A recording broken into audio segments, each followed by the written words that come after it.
Pemutusan hubungan AS-China. China terjun ke dalam depresi hebat. Pengangguran melonjak, warga bertahan hidup dengan memulung. Mimpi buruk ini baru saja dimulai. Saya adalah lulusan Magister Seni Liberal tahun 2025. Saya telah mengirimkan kurang lebih 8.000 lamaran kerja dan menghadiri setiap bursa kerja selama musim rekrutmen musim gugur, namun belum menerima satu pun tanggapan. Mencari pekerjaan benar-benar sangat sulit. Puluhan juta lulusan China menghadapi kesulitan yang sama, dan situasinya semakin memburuk seiring memanasnya perang tarif. Meskipun kebijakan ini berdampak besar pada kehidupan masyarakat, Partai Komunis China tetap bersikeras untuk sepenuhnya melawan kebijakan tarif AS.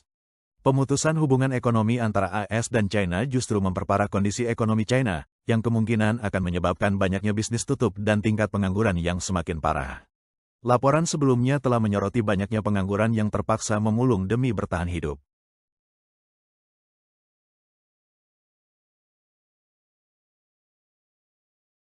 Pesanan dari AS menghilang. Kontainer perusahaan China dengan tujuan AS anjlok 94%, bisnis membeku, menunggu nasib. Baru-baru ini, pasar pengiriman China dan Amerika Serikat mengalami perubahan signifikan. Pada tanggal 10 April, pelabuhan Shanghai hampir tidak memiliki kapal kargo yang berlayar ke AS, sangat kontras dengan lonjakan pengiriman sebelumnya. Dalam bulan mendatang, 26 pelayaran di rute China AS akan dibatalkan, mengurangi kapasitas pengiriman hampir 40%. Beberapa barang ekspor dari China ke AS memang telah dimuat ke kapal, tetapi karena tidak sanggup menanggung tarif tinggi, para pembeli akhirnya membatalkan pesanan mereka. Terkena dampak tarif AS sebesar 145%, pesanan ekspor China ke AS anjlok drastis. Menurut laporan, beberapa eksportir China yang mencoba menghindari tarif tinggi mulai meninggalkan kargo mereka di tengah perjalanan, membiarkan kontainer ditahan oleh perusahaan pengapalan. Sebuah perusahaan terbuka mengungkapkan bahwa karena kenaikan tarif AS, volume pengiriman hariannya turun dari 40-50 kontainer menjadi hanya 3-6 kontainer. Importir yang menghadapi tarif yang jauh melebihi nilai barang lebih memilih meninggalkan kargo ketimbang menebusnya. Orang dalam industri memperingatkan bahwa perdagangan China AS mungkin memasuki fase pembekuan total setelah AS memberlakukan tarif tambahan. Pasar pengiriman ke AS kini benar-benar suram. Dari pelabuhan Shanghai ke Los Angeles, biaya pengiriman kontainer kubus setinggi 40 kaki hanya 1.600 yuan, sekitar $218 AS. Ke New York, biayanya hanya 2.700 yuan, sekitar $368 AS. Biaya serendah itu menunjukkan bahwa pemilik kapal menerima sangat sedikit kargo. Kenaikan tarif secara menyeluruh ini mencakup semua barang yang dikirim ke AS, membuat pabrik dan pedagang memilih bersikap menunggu, berharap tarif akan dicabut dalam 1 atau 2 bulan ke depan. Dari 3 pendorong utama ekonomi China, 2 telah mandek, permintaan domestik yang lemah dan investasi yang lesu. Satu-satunya yang masih berjalan adalah perdagangan luar negeri, di mana China masih mencatat surplus perdagangan sebesar $300 miliar AS dengan AS. Namun, saat pemutusan hubungan dagang China AS terus berlanjut, makin banyak perusahaan China akan bangkrut, memicu pengangguran massal dan memperparah kehidupan rakyat biasa. Banyak orang sudah mengeluhkan bahwa hidup sangat sulit. Baru-baru ini, Beijing dilanda angin kencang ekstrim dan beberapa perusahaan meliburkan karyawannya. Namun, banyak pekerja pengiriman tetap nekat bekerja di tengah badai demi mengantarkan pesanan. Mengapa mereka tetap mengambil risiko demi bekerja? Jam kerja 8 jam per hari memang diatur dalam Undang-Undang Ketenagakerjaan China, tetapi di banyak industri, bekerja 8 jam sehari tidak cukup untuk menutupi biaya hidup.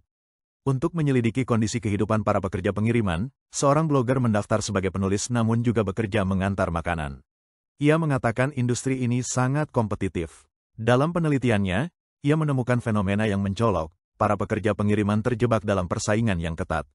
Upah per pesanan yang dulunya 9 yuan kini hanya 2,5 hingga 3,5 yuan, sekitar $0,48 AS per pesanan, namun banyak orang tetap berebut pekerjaan. Blogger tersebut menambahkan bahwa meskipun bekerja lebih dari 12 jam sehari, banyak yang hanya menghasilkan 6,000 sampai 7,000 yuan, sekitar $955 AS per bulan. Setelah dikurangi biaya layanan, biaya hidup, dan sewa, sisa uang yang mereka miliki sangat sedikit. Hidup sebagai pekerja pengiriman sangat berat, dan lulusan universitas pun menghadapi nasib serupa. Seorang blogger bernama Aki, lulusan tahun 2024, sebelumnya memiliki pekerjaan dan mengira video-video tentang sulitnya mencari kerja hanyalah sensasi internet. Ia berpikir, semua orang punya tangan, kaki, dan akal sehat, bagaimana bisa mereka tidak mendapatkan pekerjaan? Paling tidak, bisa berjualan untuk bertahan hidup, bukan? Namun setelah ia terkena PHK pada bulan Januari, ia menyadari betapa sulitnya pasar kerja saat ini. Ia bercerita bahwa dalam lebih dari 2 bulan mencari pekerjaan di Guangzhou, Shenzhen, dan Dongguan, ia mengikuti lebih dari selusin wawancara, tetapi hanya mendapat 1 tawaran kerja dari perusahaan penjualan alat medis. Tawaran gajinya 4.500 yuan, sekitar 614 dolar AS, per bulan, dengan hanya 1 hari libur seminggu dan tanpa makan maupun akomodasi. Ia menolak tawaran itu. Blogger lain berbagi kisah, aku baru saja melihat seorang pria berusia 30-an mengorek tempat sampah, mengumpulkan botol kosong hingga 1 kantong penuh. Itu benar-benar membuatku terpukul. Situasi macam apa yang memaksa pria usia 30-an atau 40-an mencari nafkah dengan memulung? Itu karena tidak ada pekerjaan. Dan saat kamu tidak bisa menemukan kerja dan bahkan tidak mampu membeli makanan, inilah yang terjadi. Situasi ini mungkin akan segera menyebar ke seluruh China, dengan banyak orang berpotensi menjadi tunawisma. Pabrik-pabrik mem-PHK pekerja. Perusahaan-perusahaan besar mengurangi staf. Beberapa bisnis bahkan bangkrut. Blogger yang sebelumnya bekerja di industri pendidikan mencatat bahwa sangat sulit untuk beralih bidang setelah kehilangan pekerjaan.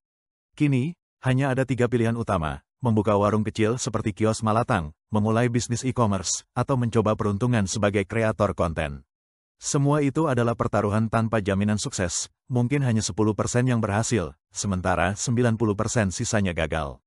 Banyak yang bercanda, kalau memang sudah tidak ada pekerjaan, ya memulung saja. Tapi, berapa sebenarnya penghasilan dari memulung dibanding bekerja? Mari kita lihat lebih dekat. Seorang pria muda mencoba memulung selama 3 hari dan hanya menghasilkan 22 yuan, sekitar 3 dolar AS, dari barang bekas yang ia kumpulkan, cukup untuk membeli 1 pon daging. Ia bertanya, apakah Anda mau melakukannya?